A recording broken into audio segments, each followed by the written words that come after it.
So welcome back to the afternoon session.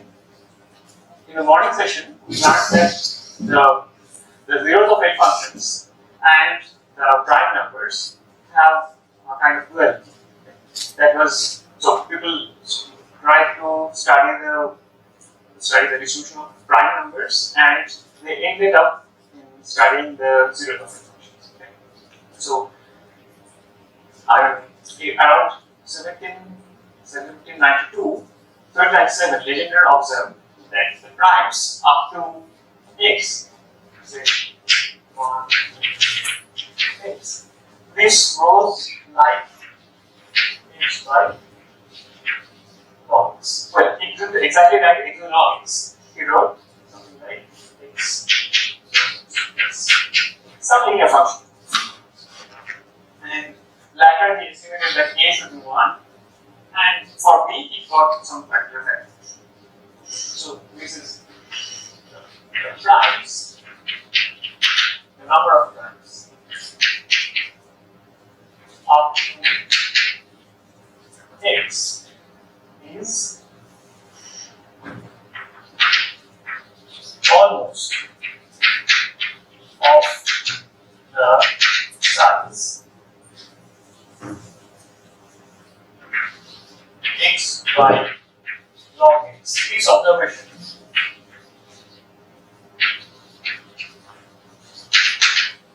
which we now call the prime number theorem, originated from Legendre. And well, Legendre around 1797, but Gauss also, actually Legendre had a group and in this group we made this quantitative, whereas Gauss recollected that around 1793 he also came up with a similar observation. So we are going to see in a few days how we will do about proving their scenario.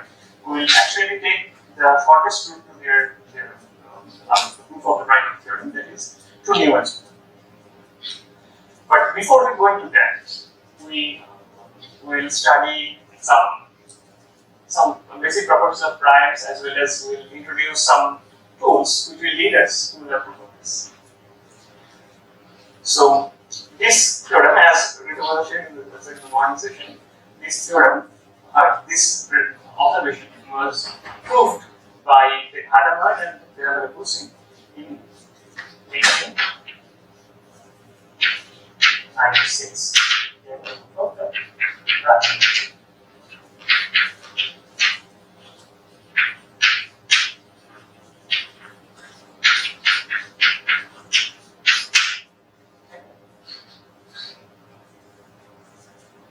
And this was by Hadamard.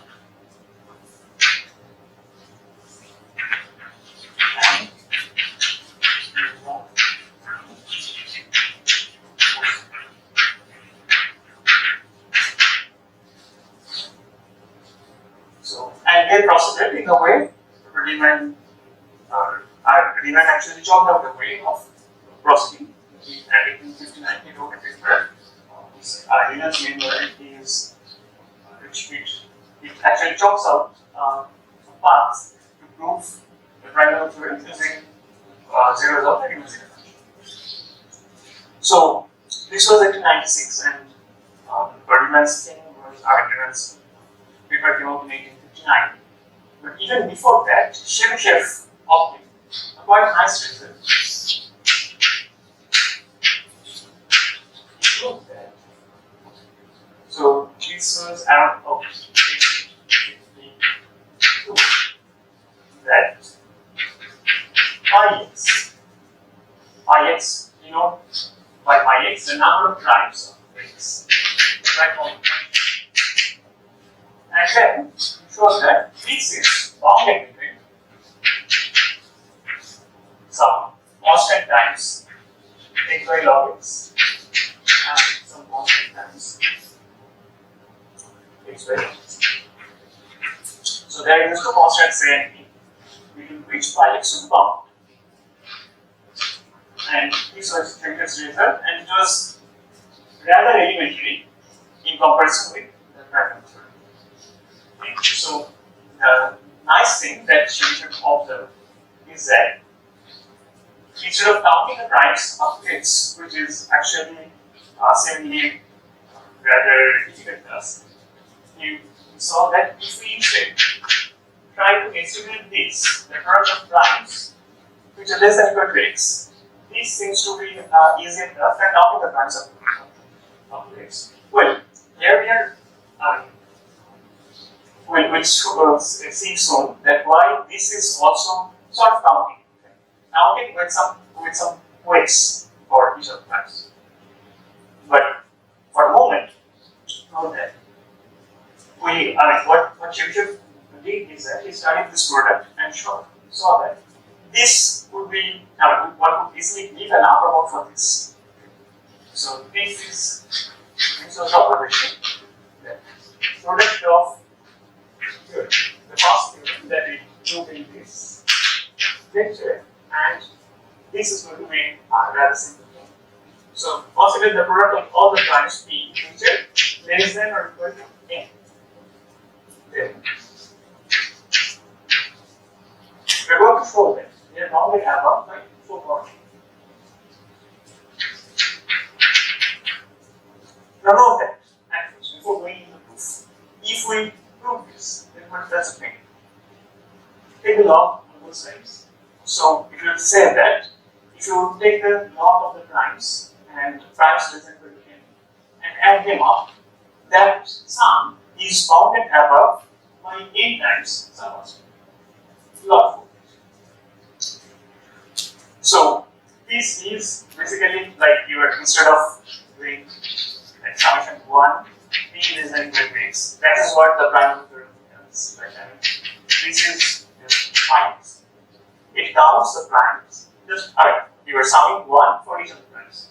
Now, if you take a log here, then instead of summing over 1, what you are doing, you are doing the sum over log p less than equal to x. So if this claim holds, then we know that this sum is of the size. Okay. So this sum is actually less than log 4 times. So this is just an equivalent statement of this, but I'm just trying to see show you that instead of this sum, we are taking an avoided sum. So let's now do this proof. This proof is rather simple and elementary. So check first that for n equal to 1 and 2, this is trivial, right? For n equal to 1, we have, yes, there is motion. Okay, so ask them to move to the YouTube stream. Stream by profile. Yes. You can also provide the stream link. It is provided in the.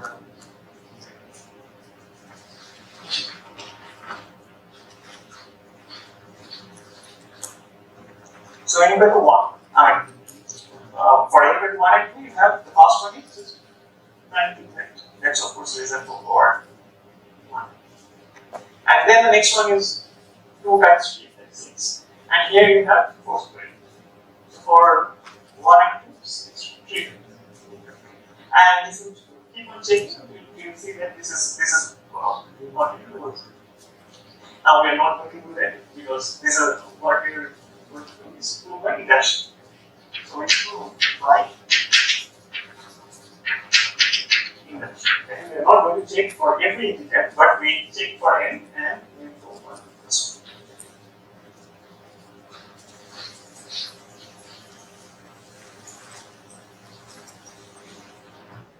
Okay. Note one thing first that it suffices to show this for odd ends because the product of primes p less than equal to n, p same as the product of the primes greater than n plus 1 as and whenever n is larger than 1. So all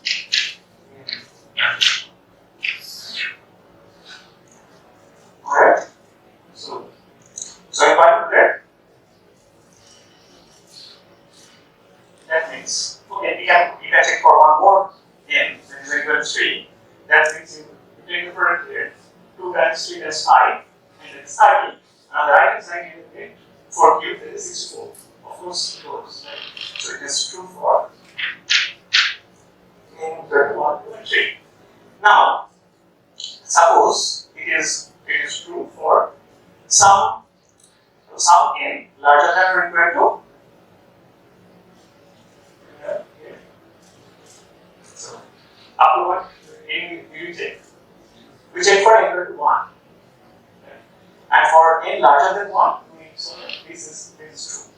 Okay, so you can keep on continuing to check it. So you can say 5. Some n from where you can start the election. And then you start it. For n greater than 1, this is the first value that you take, and this is 2. Rest is this is an n less than 5. And this take the for n less than 5, this is true. Now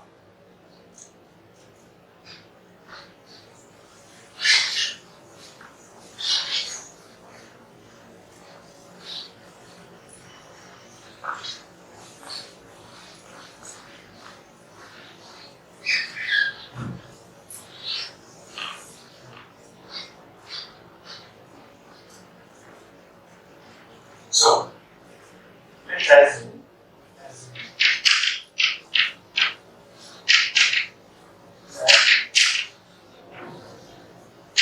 the modes for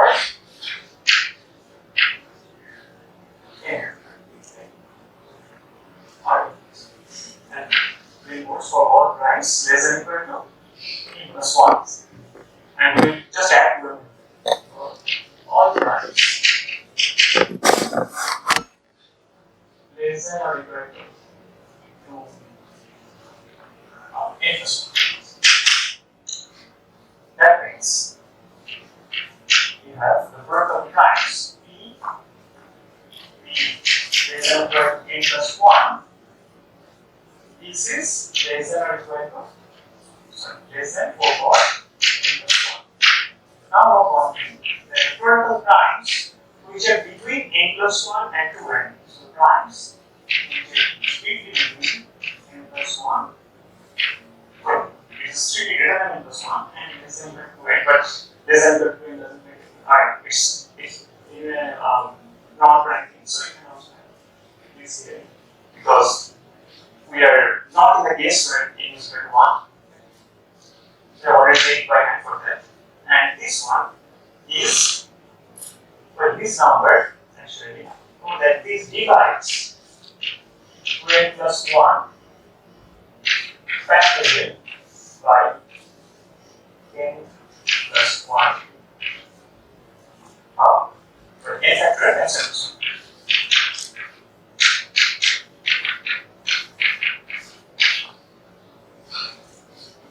Because none of the prime images here, none of these primes divide these ones, okay? But all of them divide numerator. And this is where the binary coefficient is the same. Okay? So this is an integer which you can write as this ratio of factorials, and all these primes divide the numerator upon the numerator. So this product divide this, right? And this one is just a coefficient in the expression of 1 plus h over 2n. So it's equal to 1 and k is equal to that. This is less than equal to 2 power 2n, which is equal to 4 power n. Okay. So that means now if you plug these two, that is up to n plus 1, this product is less than 4 power n plus 1. And between n plus 1 to n, it is, well, this divides, this means that this is less than equal to this, right? So this divides you can replace by less than equal to. And then these two, if you take a product of this, you can say get that if you, well, actually, here we are confident we are plus 1. So, and wait, the thing was to show it up to plus 1, right? So here we can actually go up to plus 1. Yes. And then this is 2n plus 1. We have again a factorial. So this is instead of, otherwise this.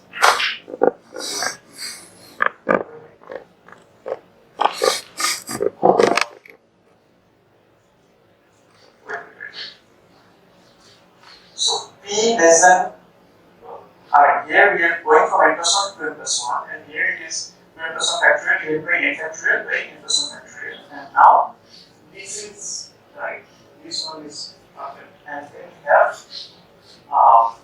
okay. Fine. So this is 2 power 2n plus 1 and 1 minute. So this is 2 times 4 power n. And upstairs we have 4 power n plus 1. So if we multiply these two together, what we get? We are getting the product of all the times p less than equal to 2n plus 1, and that is less than 4 power n plus 1 times this one, 2 times 4. Okay. So somewhere we are getting an extra factor of 2. How can we do it? Should be removed, right? Let's see again.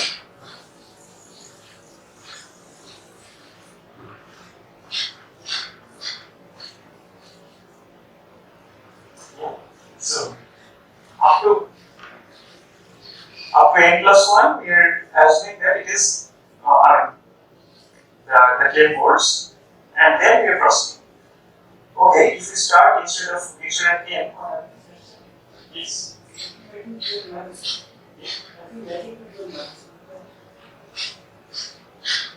This is not fine. It's good. Equals to 2. Then For n equals to 2. For n equals to 2. Minus 1. Perfect. Yes. Nice. Yeah. Because we are not going up, but we should go one down. Excellent. Okay. So this is straight minus.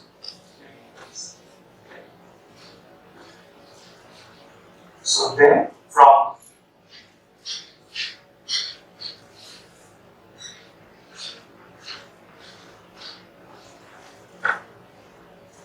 n plus 1, if we are going up to n, we are minus 1.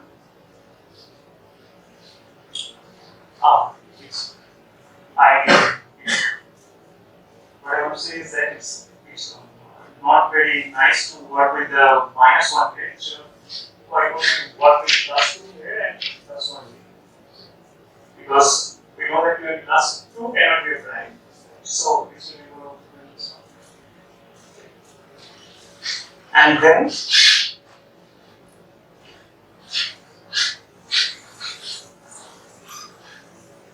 let's figure out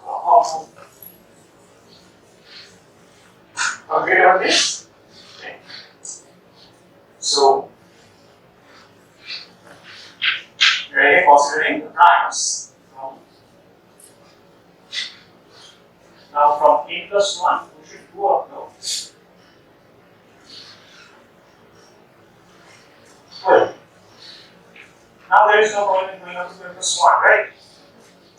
We are in the same situation, and what we are trying to show that this one, so to show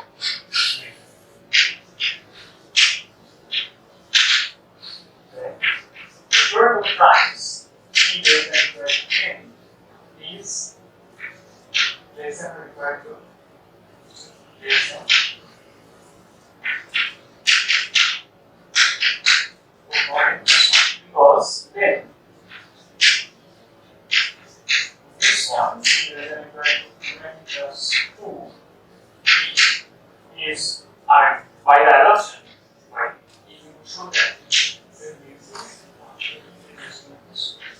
2n plus 1, and this is less than 2n plus 2, right? So when this suffix this, or sorry, this one, and this one we want to break into two parts. One part should come from this observation that these primes are dividing numerator of some item coefficient but not the numerator. Whereas the other part will come from the induction hypothesis. So let's revisit the proof. And instead of trying to correct it, let's read it once.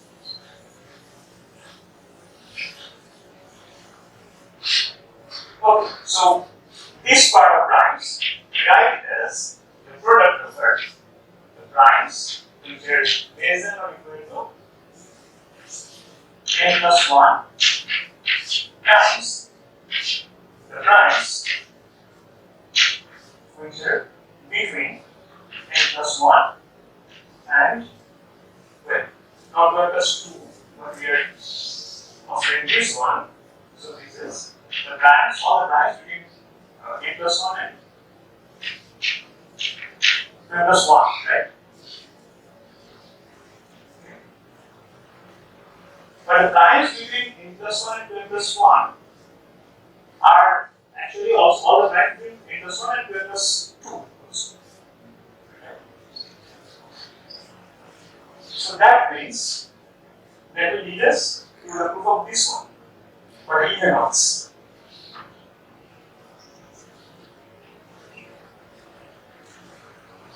Okay, let's process it. Because we know that if we prove it for the odd index, we are done. But for the even index, it doesn't necessarily imply that we get it for the odd index. So, for the first one, yes, less than equal to, so strictly less than or n plus 1. This is my direction.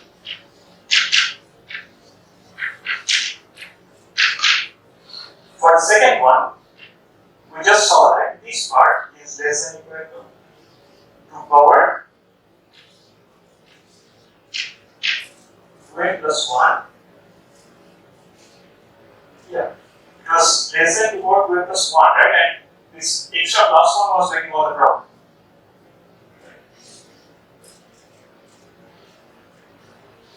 So otherwise, we should go up to yes.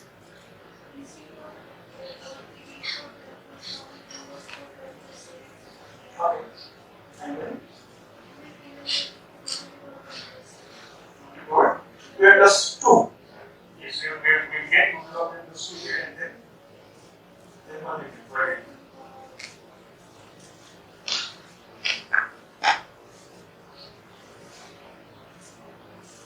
So I would remember where So the boundary is not defined the coefficient. yes. The boundary is not defined the coefficient. The coefficient is compared with the coefficient is compared with the Oh, right, and there that will be interesting. Very good.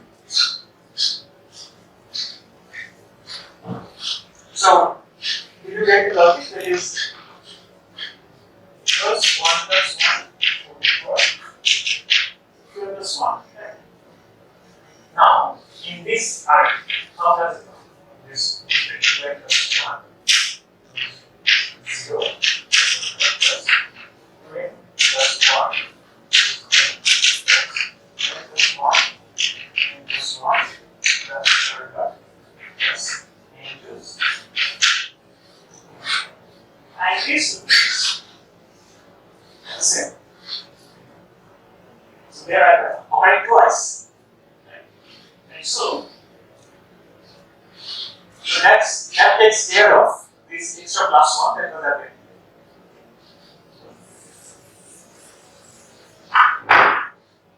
So this one is then bounded by 2 power n plus 1, and since it is operating twice, this thing is operating twice, and this is divisible by this part, that means that it is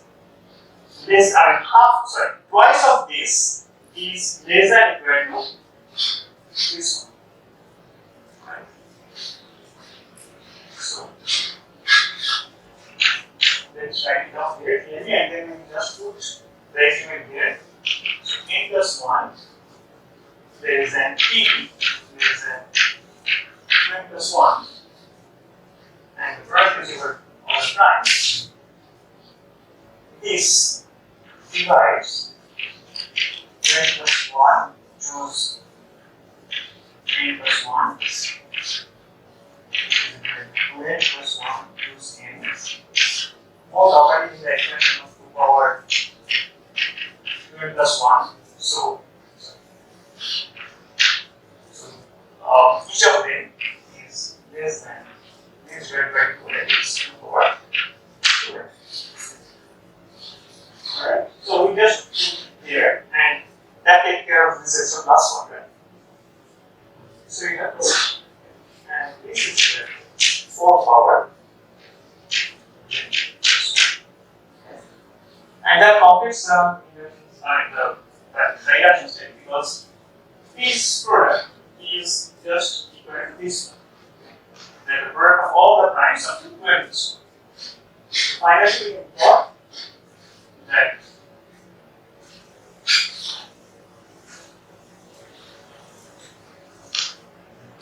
product of all the primes up to 2n plus 1 is less than 4 power 2n plus 1 for all n rather than 1. And that proves this thing. Now, as we saw that, this just means that you take log on both sides, the sum of the log of the primes up to some, and log n is just a number, some x. So you're summing all the logs of all the primes of x, and that is bounded above by 4 times log of that number. Here it is log n, and it is log n also. So that log n could be replaced by some other number, some random number x. So it will come out in this one. Yes. Yes.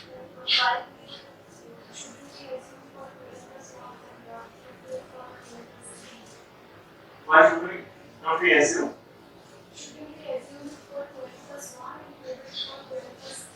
Well, this induction argument actually goes from n to n plus 1, right?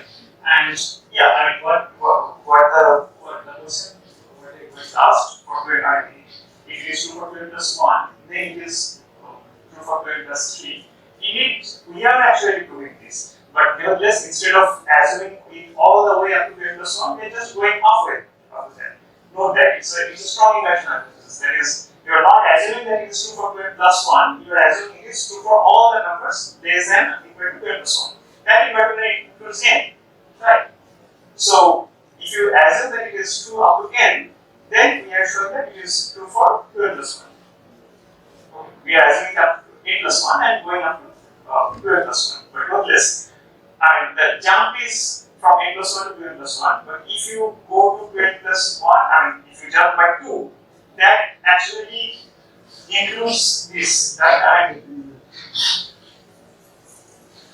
What I want to say is that the question is if we go properly the way we do induction, we go one step at a time, right? So indeed, it's a kind of question that is from 2n plus 1 we should go to 2n plus 3. Now suppose we are trying to prove it for 2n plus 3. And where are we beginning? We are beginning for 2n plus 1 where the induction hypothesis was to assume it for n plus 1. Right? So for 2n plus 3, we should assume it for n plus.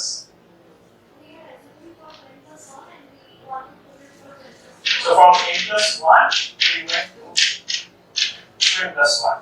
Now if we go in this manner, we should work with n plus 2 and go for 2n plus 3. Right? This one into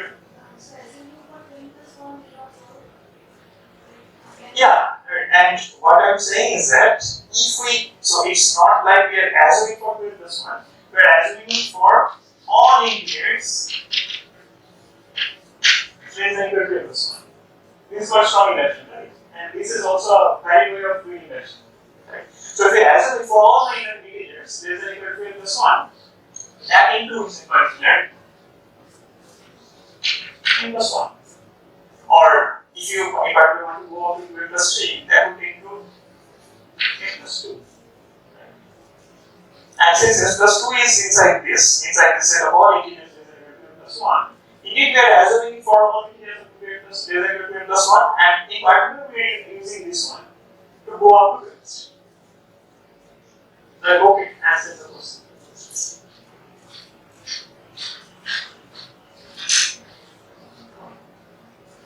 So now, what we wanted to now take the logs. And that is the thing that we can take.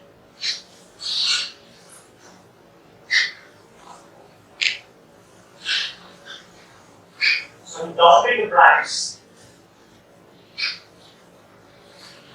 with the weight of the logs. The weight as a logs and not just one.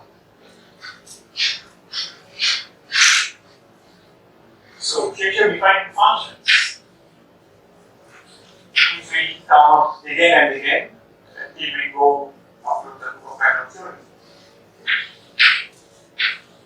Here's first function. What is that?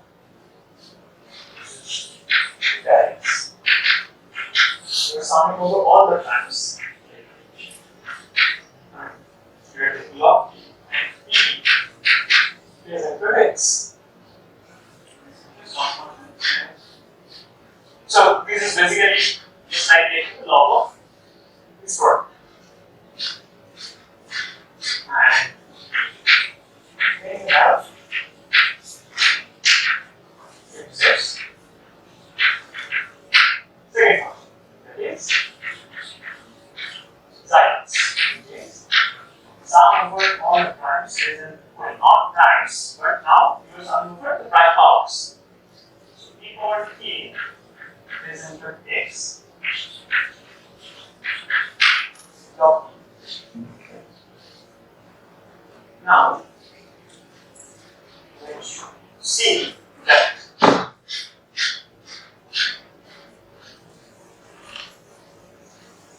the prime level theorem is equivalent to showing that since the first function or the second function grows like x. Now, what do you mean by grows like x? Let's at first make this all goes almost like or goes like, make this more precise. What do you mean exactly by this?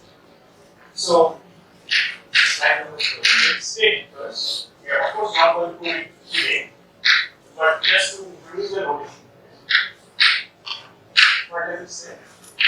X, that is the number of branch of x, is of the size x by. So what does exactly one mean by of the size? That just means that if you divide this by that, this is the notation.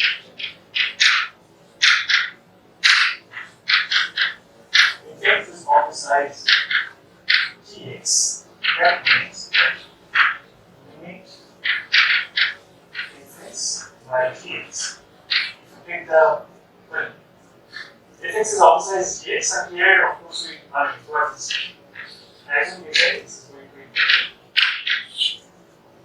So this limit as x goes to is -1.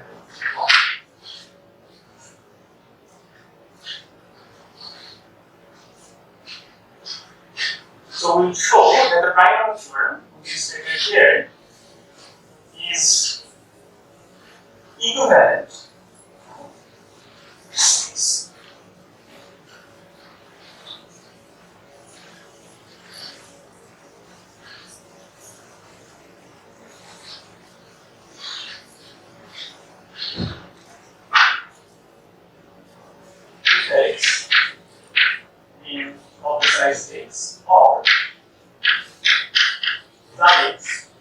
size. Alright.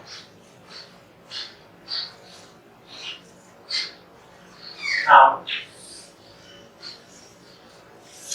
before we do anything more, note that psi x was a sum over many more things than theta, right? Theta x was just summing over primes, and this is summing over prime powers. So, there's apparently a paradox, which is we should not be so, because if they are of the same size, that would just mean that the contributions from higher powers are negligible with respect to the contribution from first power. So let's look at the situation and think more clearly. So that, for example, consider this situation, that is p squared is equal to x. What does it mean? That just means that p is less than equal to x squared half. Right? Instead, if you consider p cube less than equal to x, that will imply that p is less than equal to x squared 1/3. Right? So, such primes, that is, such primes whose square is less than equal to x, or cube is less than equal to x, or kth power is less than equal to x, those will be counted in theta a root x, or theta cube root x, or theta x for 1t. In other words, psi x is not only theta x, that is, you are not only summing over the primes which are less than equal to x, but you are also summing over theta of sum. Because you are considering p squares, which are less than equal to x. And therefore, therefore 1/3 primes whose cubes are less than equal to x, and so on. So, on a quick orbits, where the power was less than so it's for what? 1 by k. Yes, but what is k? So, you can write out over k here. What is k? K is and what it means? After theta power theta x over 1 by k, anything else will be just 0. So, this will give the least contribution. That means 2 will be less than equal to this. Right? If even the prime 2 is not less than x power 1 by k, because x is some, we assume that x is some positivity here, or something on the real end. Now, x power 1 by k, where does it go? If k goes to infinity, it goes to 1. Right? So, at some point, this gets smaller than 2. Right? And then, now from this, theta of that is equal to 0, because it's not even multiplied by 2. Okay. So you have to go up to the case where 2 is, where 2 is still less than x or 1 by t, because when the impact is reversed, your function theta outputs nothing. This is it. So that means mod k is less than x, that means p is less than, well, not exactly less than equal, because if it is equal to, it's still something, right? So k less than equal to log 2 log h raised to.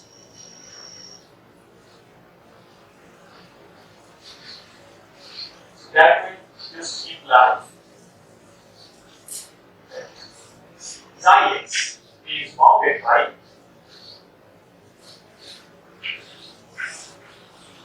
log x raised to, and so on. Note that theta x half is less than theta x, because here you are summing log base for all the primes p which are less than equal to x, and for these you are counting summing all the log base for the primes which are less than equal to root x.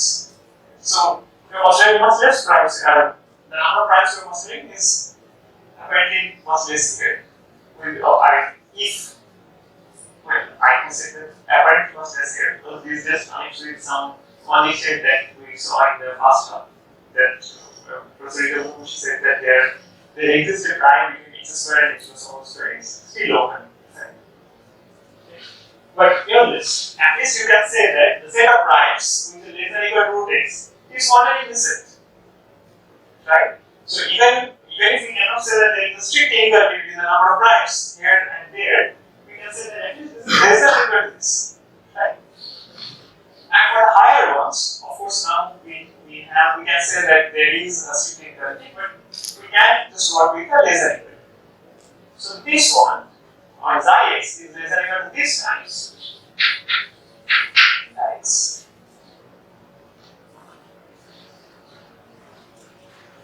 Now, what happens there? So theta x, what is theta x? This, p less than equal to x log p, right? And we have seen that the product of primes up to some x is less than equal. So we saw the product of the primes p less than equal to x. This is like this, right? So now, if you take logs on both sides,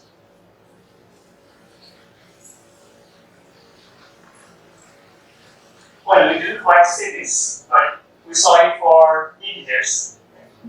But from there, getting this is not very difficult. So try it. And if you are stuck, you can discuss it. So product of primes, p less than equal to x less than 4x. And then, using the suppose we have this thing, take the log on both sides. And you have summation over log p less than equal to x. That is just theta x.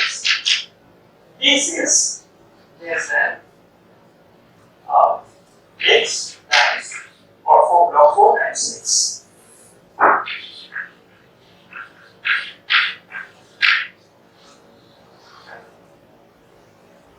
So, if you now plug it there, what happens? This is equal to log x 2 times log 4 times x. So you are getting that it is, well, this is some constant times log each log x. Okay? But we can make it even precise. We can show that this is actually less than some constant times x, and actually that will follow from future story.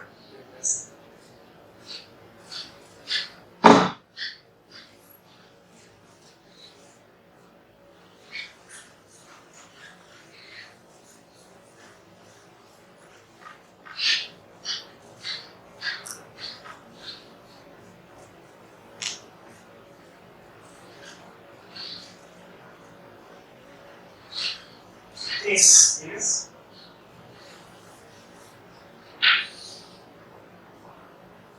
and of course the is bounded above by cycles.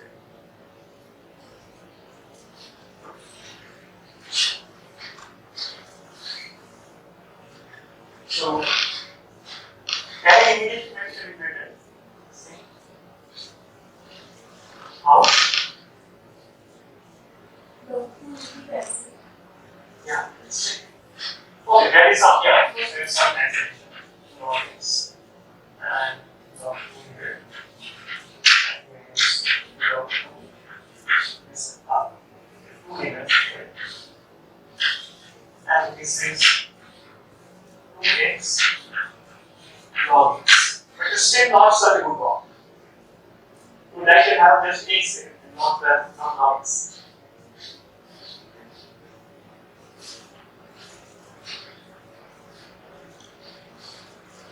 Alright, think about it. Oh, more precise.